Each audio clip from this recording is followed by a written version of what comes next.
你由細個到大個咧，接受咗太多貧窮思維同貧窮觀念咧，導致好多人都覺得自己唔值得擁有。但係咁樣講句，如果你根據人道啦，如果你係越有錢啦，啲錢係自己衝埋嚟嘅，咁理所當然啊，唔會多謝呢一句。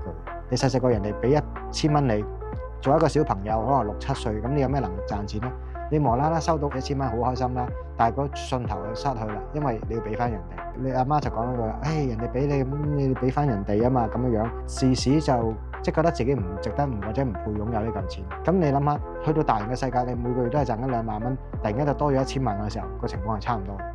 天道咧就係選有餘而補不足，人道咧就係選不足而補有餘。你係窮嘅就越窮，你越有錢就越有錢。當你上通踏入咗有錢嘅道路嘅話咧，你係會越嚟越有錢嘅。但係你由冇錢到有錢嘅鴻溝咧，其中最關鍵咧就係你內庫嘅財富恆溫器啦，同埋你覺唔覺得自己值得擁有？